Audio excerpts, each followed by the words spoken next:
믿음은 비전을 보게 합니다 라는 제목으로 하나님의 말씀을 대언해 드립니다. 우리는 아브라함과 함께 믿음의 여행을 떠나고 있습니다. 첫째 날 우리가 믿음은 순종으로 시작합니다. 그리고 두 번째 이야기는 믿음은 고난을 겪을 때 순수해집니다. 지난주에는 믿음은 문제를 해결합니다 라는 제목으로 우리가 이 믿음의 여정을 함께 떠나고 있습니다. 오늘은 네 번째 시간으로 바로 믿음은 비전을 보게 합니다 라는 제목이 되겠습니다. 자, 아브라함과 함께 믿음의 이 발자취를 따라가다 보니까 아브라함이 믿음을 가지게 되는 과정이 어떠했는지를 우리가 보죠. 처음에는 실망스러운 부분이 바로 나타나기 때문에 어떻게 이런 자가 감히 믿음의 조상이라고 불릴 수 있는 것인가, 이렇게 믿음이 없는 상태에서 과연 믿음을 가질 수가 있는 것인가 라는 생각을 갖게 합니다. 아브라함이 믿음이 없다라는 것을 어떻게 알 수 있었냐면, 그가 어려움에 부딪혀보고 나니까 그는 믿음 없는 자의 모습을 그대로 보였습니다. 그래서 흉년을 만나게 될 때에도 하나님의 허락 없이 자기 임의대로 가나안 땅을 벗어나서 애굽으로 갔고, 애굽에 가서 거짓말을 했고, 거짓말로 아내를 누이라 속여서 엉뚱한 어려운 일들을 당하게 되는 것을 봅니다. 한마디로 그는 하나님의 말씀에 불순종함으로 실패한 것처럼 우리에게 보여지고 있습니다. 왜 그가 하나님 앞에서 이러한 불순종하는 자세를 가졌을까? 다른 거 아니죠.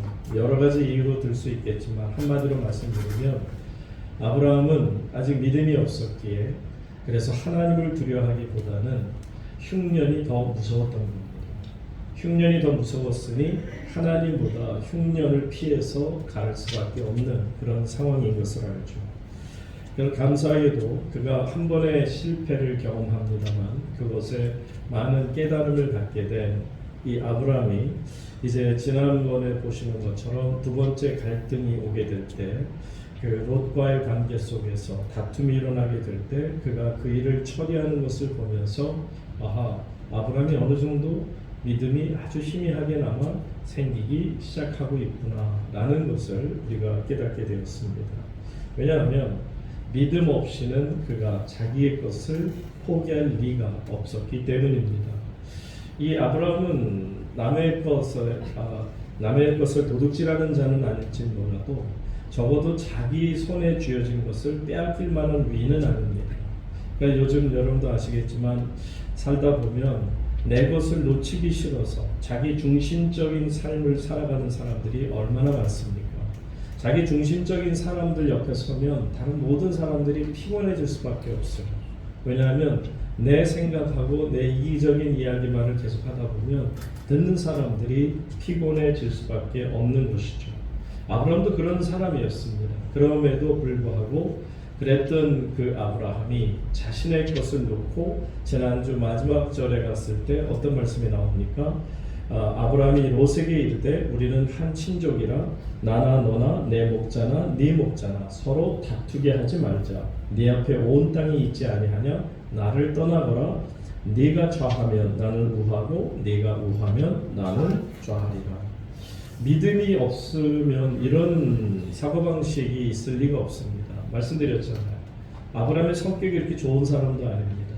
자기 아내를 팔아서라도 자기 목숨을 부지하고 싶을 정도로 자기 애가 강한 사람입니다. 이런 사람들의 특징은 조금 더 손해보는 일을 하고 싶어 하지 않죠. 그럼에도 불구하고 그는 철저하게 자기 자신을 포기하고 다른 롯에 자기의 친조카에게 기회를 주는 것을 보면 지금 뭔가가 아브라함에게 변화가 있는 것은 분명한 사실처럼 보여지게 됩니다. 그는 하나님 중심으로 삶을 사는 게 어떤지를 희미하게나마 우리에게 보여주고 있죠. 왜냐하면 하나님 중심으로 사는 사람의 특징은 자기를 손해볼 줄도 알고요, 포기할 줄도 아는 여유와 그리고 믿음이 생기기 마련이기 때문입니다. 믿음이 없었던 롯은요, 이런 갈등 상황에서 어떤 해결책도 내놓지 못했습니다. 그런데 아브라함이 문제에 대한 해결책을 내놓게 되고요. 그리고 네가 좋아하든 우하든 네가 원하는 대로 하고 나면 나머지는 내가 가게 될 것이다 라고 말하게 될 때 그는 마치 그 믿음을 갖기 전에 아브라함의 모습이었어요. 그러니까 롯은 뭐 사양도 하지 않습니다. 그래도 어른님께서 그 큰아버지께서 이 일을 하시고 저는 조카니까 제가 나중에 결정할게요. 그런 겸손한 모습도 없습니다. 마치 아브라함이 처음서부터 자기 것을 움켜쥐겠다고 하는 그 욕심스러운 모습이 롯에게서 그대로 나타난 것을 보면 지금 조금이나마 믿음이 있는 아브라함 모습 그리고 믿음이 아직 전혀 들어가 있지 않는 롯의 모습이 이렇게 차이가 나는 것을 우리가 볼 수 있죠. 자, 10절 가서 한번 보겠습니다. 10절 말씀 우리 함께 읽겠습니다. 시작. 이에 롯이 눈을 들어 요단 지역을 바라본즉 수월까지 온 땅에 물이 넉넉하니 여호와께서 소돔과 고모라를 멸하시기 전이었으므로 여호와의 동산 같고 애굽 땅과 같았더라. 아멘. 이처럼 믿음이 없는 사람들의 모습을 보면 롯에게서 거의 다른 점을 찾아보기 힘들어요. 똑같아요. 어떤 거냐면 믿음이 없는 사람들은 모든 것들이 보이질 않으니까요. 자기 임의대로, 판단대로, 자기의 감각대로, 경험대로만 주장합니다. 그러다 보니까 선택을 잘못할 수밖에 없죠.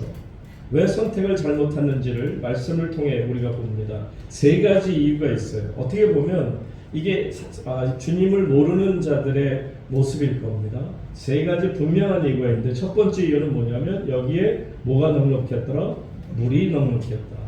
이 당시에 물이라는 것은 생명과도 연결되고 농업, 목축 다 똑같아요. 물 없이는 양도 기를 수 없고요. 농사도 지을 수 없습니다. 그러니까 이 물이라고 하는 것이 그 사회 속에서 얼마나 중요하다는 것을 압니다. 여러분, 이 물이 넉넉하다는 얘기는 모든 것이 풍족하다 그렇게 표현하고 정확하고요. 그래서 그 당시 여러분도 아시겠지만 애굽이 섬겼던 바알 신이라든지 또 여러분 잘 아는 제우스 신이라든지 이런 주피터라든지 이런 신들의 특징이 뭐냐면 비를 손에 쥐고 있어요. 그러니까 물을 손에 쥐고 있는 신이 진짜 강한 신이다라는 거죠. 그 다음에 보세요. 물이 넉넉했을 뿐만 아니라 왜 롯이 이 땅을 택했는가? 두 번째 보게 되니까 뭐와 같다? 여호와의 동산 같다. 우리가 지금 말로 하면 천국 같다는 얘기예요. 얼마나 좋은지 천국같이 보일 정도로요. 여호와의 동산 같고 모든 그 주거 환경이 말 그대로 완벽합니다. 완벽해요. 뭐 천재지변도 없고요. 그리고 물도 정말 적당하게 비도 적당하게 내리고요. 농사지면 농사도 그렇게 잘 되고요. 양도 많고요. 얘기하다 보니까 호주 생각이 납니다. 진짜 호주는 너무너무 거긴 천재지변도 없고요. 뭐 이렇게 무슨 태풍이나 무슨 장마나 이런 것도 없어요. 비가 와야 되면 비가 오고 비가 안 와야 되면 비 안 오고 그리고 하여튼 모든 면에서 그런 좋은 땅이라고 말할 수 있죠. 그런 땅입니다. 그런데 지금 롯이 보고 있는 땅은 여호와의 동산 같은 땅이에요. 세 번째 끝으로 보니까 어떤 땅과 같더라? 애굽 땅과 같더라. 여러분 아시잖아요. 그 롯은 한때 그 흉년을 피해서 아브람을 따라서 애굽 구경을 갔다 왔단 말이에요. 그때 애굽의 그 문명이 얼마나 찬란했는지 대단했거든요. 그러니까 애굽 문명의 그 화려함과 편리함을 분명히 목도한 바가 있기 때문에 바로 그의 눈에는 세 가지가 보였다고 그랬어요. 첫 번째 뭐라고요? 물이 넉넉했다. 두 번째는 여호와의 동산 같고 세 번째는 애굽 땅 같다. 한마디로 말하면 사람 살기에 최적합한 땅이다 라고 얘기하고 있는 것입니다. 그런데 여러분 말씀드렸잖아요.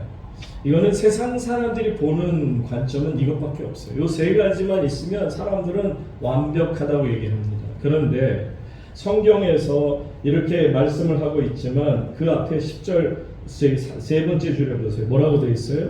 여호와께서 소돔과 고모라를 멸하시기 전이었으므로. 세상 사람들 눈에는 물이 많고 여호와의 동산 같고 애굽 땅 같고 화려하게 그지없을지 모르지만 중요한 것은 그 땅이 뭐가 있다?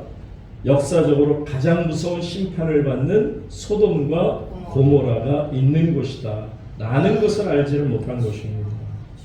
인간적인 관점에서 보면 이렇게밖에 보여질 수가 없는 거예요.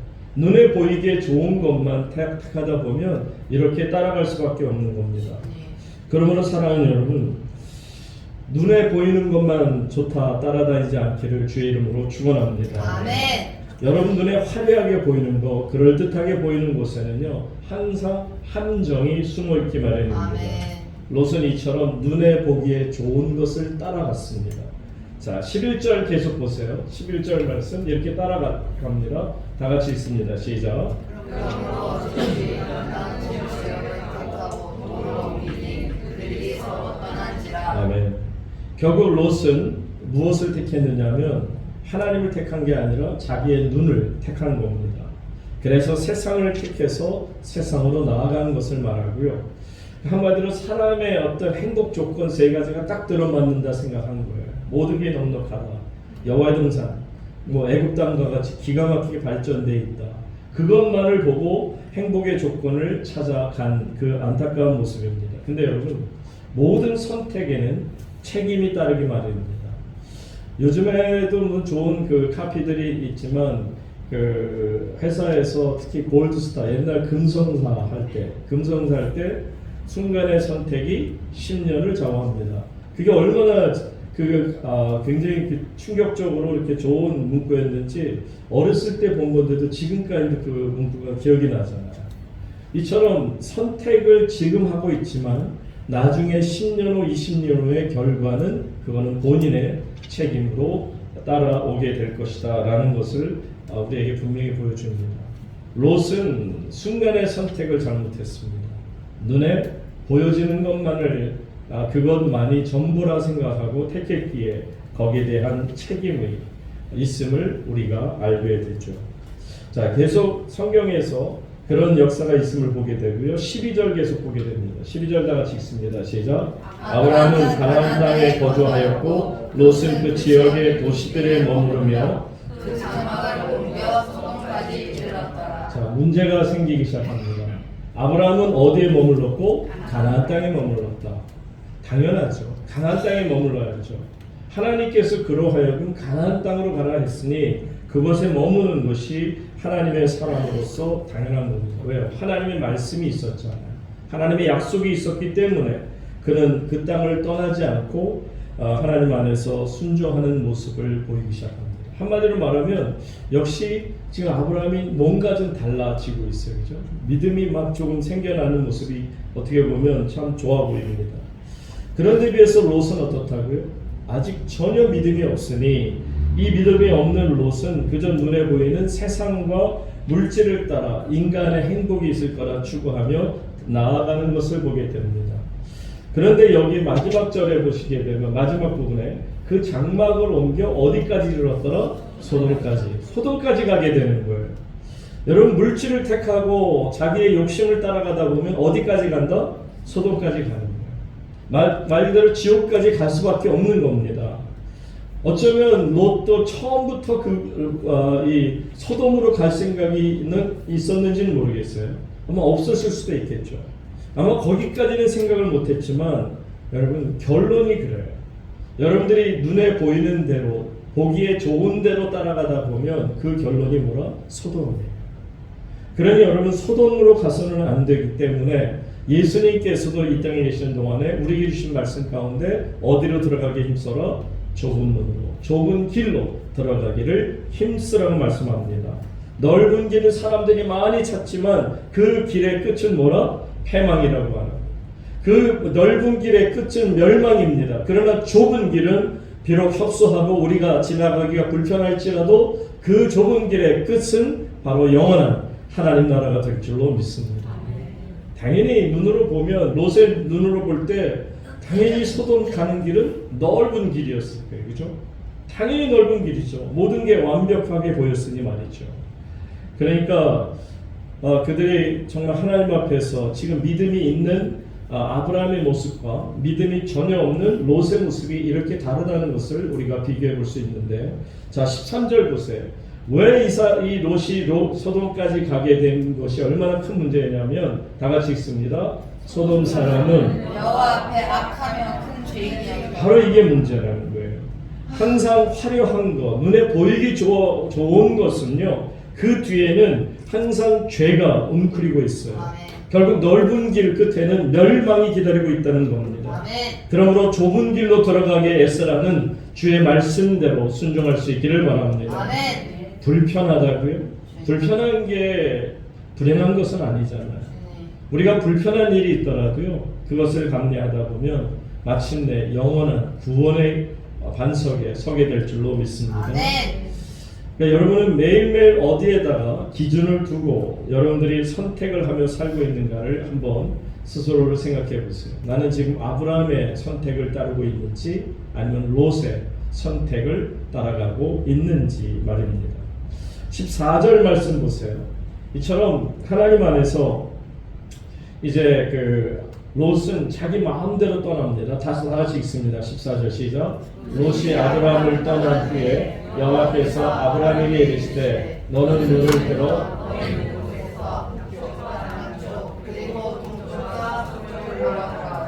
롯이 자기의 임의대로 소돔 쪽으로 가게 되었을 때 이때 아브라함을 떠나게 되니까 누가 찾아왔어요? 하나님께서 아브라함을 찾아오셨어요. 그러면서 말씀을 하세요. 뭐라고 하는지 보세요. 너는 눈을 들어 너 있는 곳에서 북쪽과 남쪽 그리고 동쪽과 서쪽을 바라보라. 여러분 이게 얼마나 큰 은혜인 줄 아십니까? 여기서 단순하지만 주님께서는요 우리가 정말 힘들다고 느껴질 때 그 순간에 내게 찾아오시는 하나님이십니다. 롯이 떠나고 났더니 바로 하나님께서 롯을 찾아오지 않으셨습니까? 롯과 갈등을 겪고 있을 때 그가 손해를 보는 것 마당까지 감에도 불구하고 끝까지 자기를 내려놓고 롯에게 기회를 줄 때에도 하나님께서는 그를 지켜보고 계시는 것을 우리가 압니다. 결국 아브라함이 어떻게 선택했죠? 결국 하나님을 생각했고 하나님의 선택을 그가 취하게 됩니다. 결국 이 말은 뭐냐면 하나님께서는 롯이 아브라함을 떠날 때까지 지켜보고 계셨다. 아니 그 이전부터 지켜보셨겠죠. 언제부터 지켜보셨을까요? 정확하게 따진다면 아브라함에게 하나님이 첫 번째 나타나셔서 그 본토 친척 집을 떠나라 하셨을 때부터 하나님은 지켜주셨고요. 함께 하셨고요. 비록 그가 중간에 가다가 다른 길로 빠지게 되고 그리고 또 애굽으로 빠지고 이렇게 해서도 하나님은 절대로 그를 떠나지 않으셨어요. 그가 어느 곳에 가든지 하나님께서는 다만 말씀을 하지 않으시고 지켜보고 계셨다는 겁니다. 이 말은 무슨 뜻인지 아세요? 하나님께서 기다리신다는 것은요 하나님이 우리를 한 번도 떠나신 적이 없다는 겁니다. 아멘. 여러분들이 하나님께서 기다려주신다는 게 얼마나 행복한 일인 줄 아시죠? 하나님이 사랑이시기 때문에 우리를 사랑하시기 때문에 여러분들이 조금 미련하고 좀 어리석고 잘못된 판단을 할지라도 하나님 너 그딴 식으로 생각하면 난 너 버릴 거야. 그러고서 버리시는 분이 아니었어요. 하나님 우리에게 끝까지 기회를 주시고 지켜보시고 참아내시는 하나님이시기에 우리가 하나님 생각만 해도 가슴이 벅차오르는 것 아니겠습니까? 아브라함이 흉년을 만나 어려울 때에도 애굽 땅에 가서 헤맬 때에도 하나님께서는 그 어느 곳에서든지 바로 이 아브라함과 함께 계셨음을 우리가 분명히 압니다. 그러다 보니까 하나님께서는 다만 옆에서 지켜보시면서 기다리고 또 기다리고 계시는 거죠. 여러분 하나님께서 기다리신다는 게 얼마나 참 아름다운 일이냐면 기다려주신다는 거는요 여러분들에게 소망을 두고 계시다는 거예요. 여러분도 아시겠지만 계란이 이제 부화돼서 알에서 깨어나오게 될 때 만약에 여러분들이 생각할 때 아이고 저거 아무리 계란 껍질이 얇다고 해도 그 새끼가 거기서 태어나려면 그 부화하고 나오려면 힘들 테니까 하고 밖에서 만약에 여러분들이 힘을 줘서 그거를 쉽게 깨어지게 하면 그 녀석이 나와서 제대로 활동할까요? 바로 죽습니다. 생명이 지켜줄 수 없어요. 또 여러분 잘 아는 이야기처럼 이 애벌레 집에서 이제 나방이 되어 나오게 되는데 성체가 돼서 이제 몸을 이 집을 뚫고 나와야 되는데 집에 그 구멍의 모습이 딱 바늘 구멍밖에 안 된다고요. 아주 작답니다. 그런데 그 작은 바늘구멍 같은 그 집의 문을 부수고 나오기 위해서 몸부림을 그 안에서 치다 보면 점점 이 구멍이 넓어지면서 나중에는 밖으로 나와가지고 바로 날아가 버릴 수 있어요. 그런데 만약에 그걸 보면서 아이고야 너 아무리 말 못하는 짐승이지만 참 안 됐다. 내가 너 집 좀 넓게 해줄게. 그리고 바늘 같은 구멍을 갖다 가위로 살짝 잘라줘서 접었어요. 그러면 이 녀석이 몸부림치기도 전에 집이 문이 열려 있으니까 쉽게 나올 수는 있죠. 근데 나오면 동시에 얘가 바닥에서 몇 분 구르다가 그냥 죽는다. 무슨 얘기냐면 하나님께서 우리를 기다려 주신다는 건 뭐냐면 우리가 믿음으로 어느 정도 성장할 때까지를 말씀하는 거예요. 주님께서는 물론 아픈 마음을 가지실 수도 있지만 그래야만 우리가 믿음의 사람이 될 수 있는 것을 아시기 때문에 그래서 기회를 주고 그래서 기다리시는 겁니다. 애벌레가 막 몸부림을 쳐요. 그러다가 구멍이 조금씩 넓어져요. 그러다가 구멍을 완전히 뚫고 나올 때는 이미 그 안에서 몸부림치면서 근육이 생긴 것이고 거기에 대해 충분히 적응할 수 있는 힘을 갖게 된 거고요. 그러니까 그 집을 뚫고 나오는 순간에 바로 공중으로 날아서 날아가 버리는 겁니다. 우리에게 믿음을 주시는 하나님이 이와 같습니다. 하나님께서는 우리에게 믿음을 그냥 덜컥 던져주시는 분이 아니에요. 내 믿음 네가 한번 가져봐. 이 엄청난 믿음을 한번 누려봐. 우리가 여러분 예수를 믿는다고 했을 때 한순간에 나는 막 어마어마한 믿음 크기를 가지고 자랑할 수 있는 사람은 세상에 단 한 사람도 없습니다. 누구라도 믿음의 고통과 과정을 겪다 보면 그 고통을 통해서 내 믿음이 한순간 올라가게 될 줄로 믿습니다. 아멘. 그게 아브라함의 믿음이거든요. 그래서 우리가 아브라함의 믿음을 시작할 때는 참 한숨이 나와요. 어떻게 이런 사람이 그렇지만 걸어가다 보면 하나님께서 이 아브라함을 이렇게 성장시키기 위해서 이렇게 노력하시는 거예요. 여러분 아브라함이 위대한 게 아니에요. 믿음 없는 아브라함을 믿음의 조상으로 만드신 하나님의 위대함을 찬양할 수 있길 바랍니다. 그러니까 아브라함이 위대한 거는요. 아브라함이 위대한 게 아니에요. 하나님이 위대하신 거죠. 그런 자를 택하셔서 그 믿음의 반열에까지 오르시니 말입니다. 이처럼 우리가 하나님 안에서 믿음 생활을 하다 보면 때로 내 자신을 내려놓고 싶을 때가 있잖아요.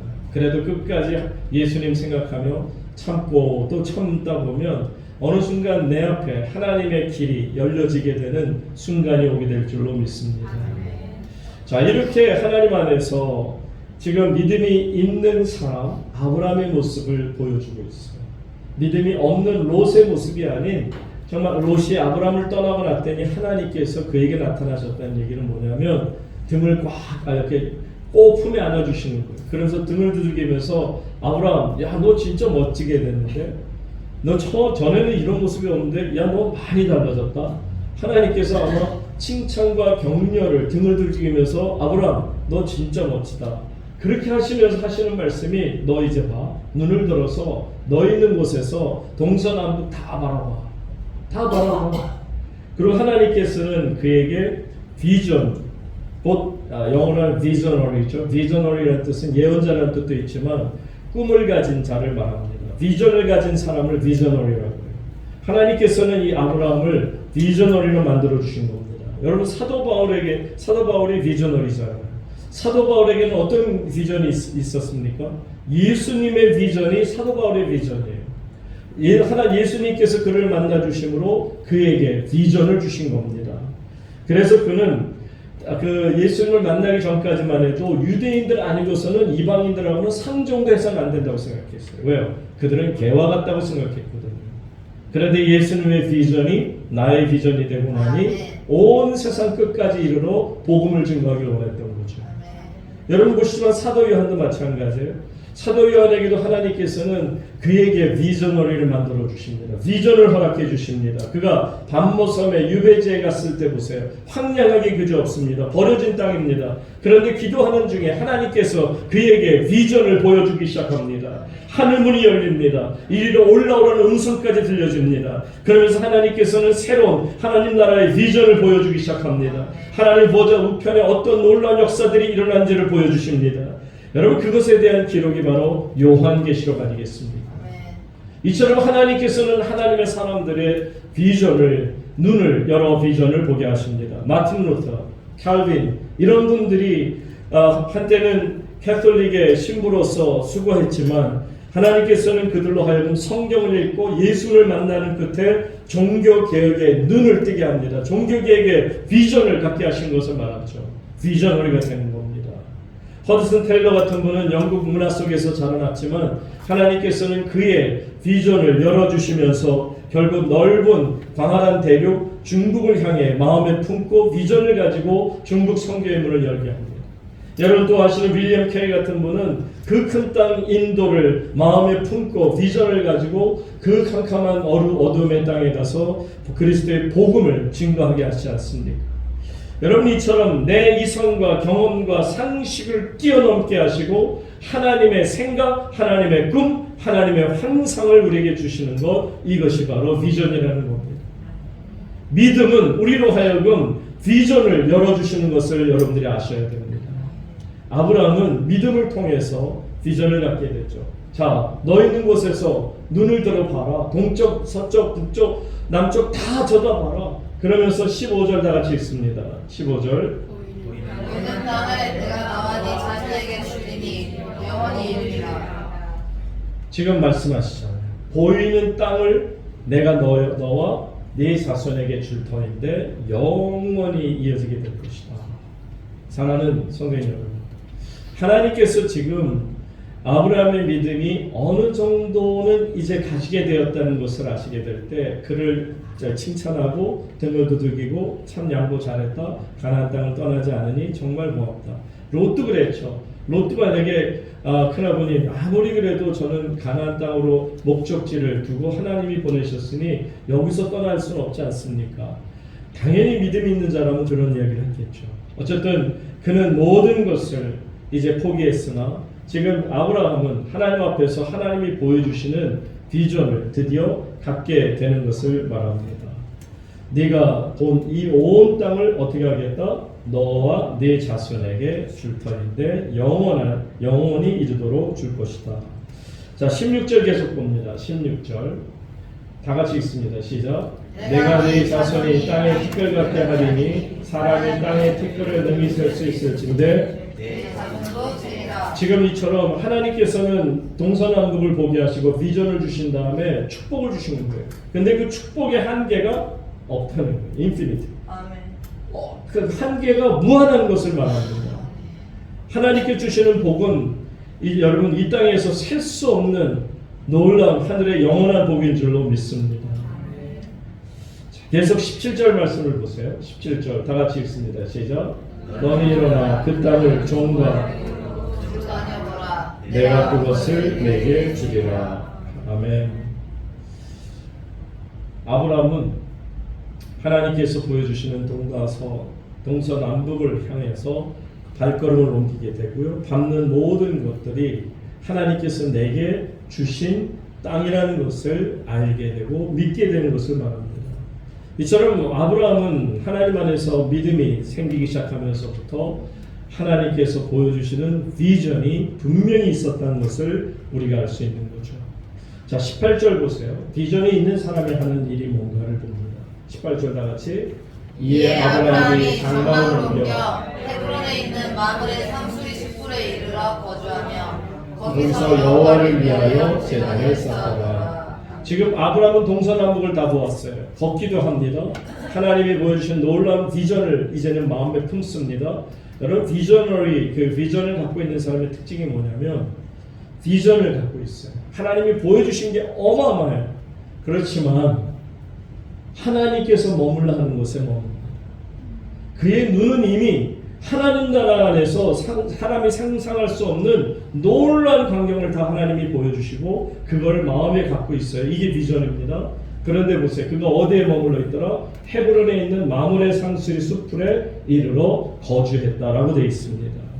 환경은 어제와 오늘이 전혀 다르지 않다는 겁니다. 다만 아브라함이 어제의 아브라함은 아니에요. 아브라함은 오늘의 아브라함입니다. 어떤 아브라함인가요? 믿음이 생기기 시작하는 아브라함.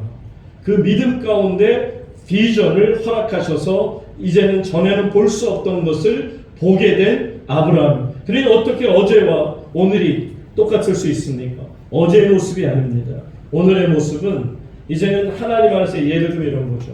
태양의 엄청난 빛을 보고 나니까 집안에 들어갔을 때 촛불의 그 빛의 양을 보면서 태양과 같다 말할 수 없는 거죠.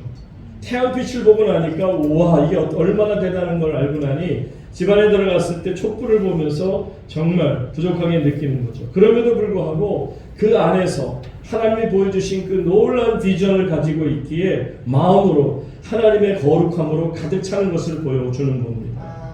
그래서 그는 거기에서 뭘 하는지 보세요. 거기서 여호와를 위하여 뭘 하더라? 제단을 쌓았더라.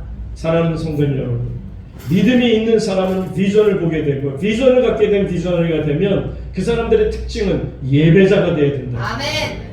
예배를 제대로 드리지 않으면서 우리가 어떻게 하나님의 거룩한 뜻을 이루어 나갈 수 있느냐는 거죠. 아멘. 예배가 살아나야 될 줄로 믿습니다. 아멘. 우리는 예배를 드리기 시작하는 그 모습 속에서 점점 우리의 믿음이 새로워지는 것을 보게 됩니다. 아브라함 갈등을 겪었고요. 흉년을 겪었어요.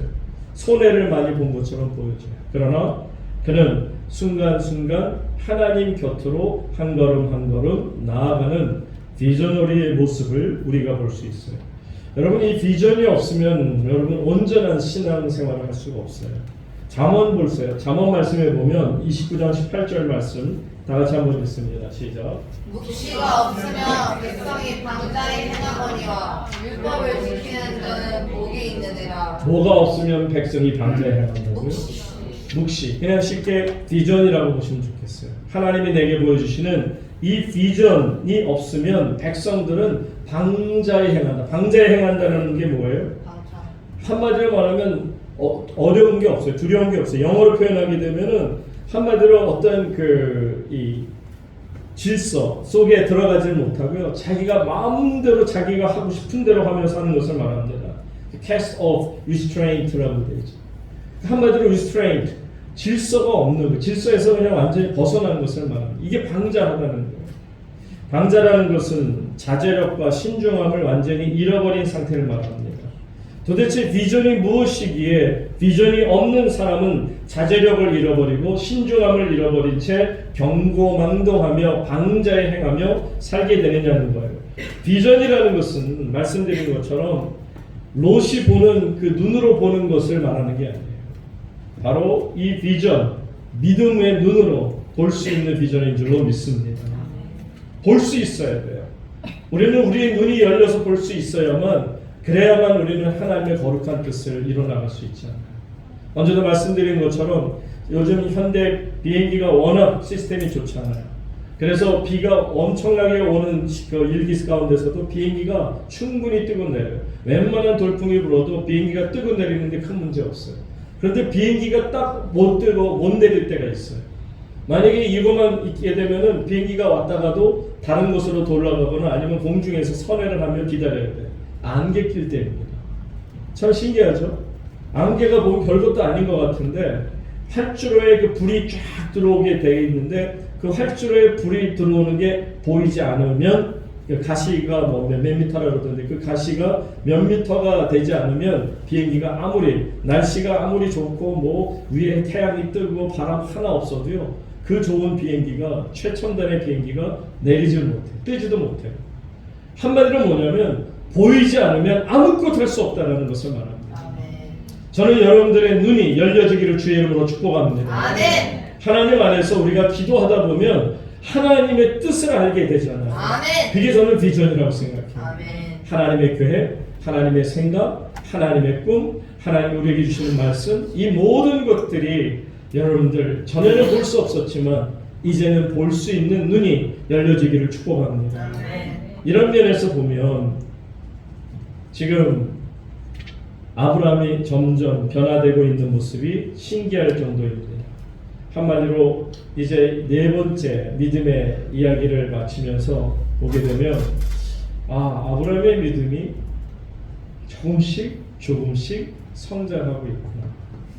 여러분 저는 이 성장한다는 말을 상당히 좋아합니다.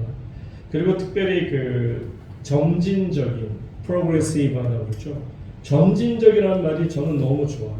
이 점진적이라는 말은요, 오늘보다는 내일이, 내일보다는 그 다음 날이 한마디로 말하면 점점 더 나아지는 것을 말합니다.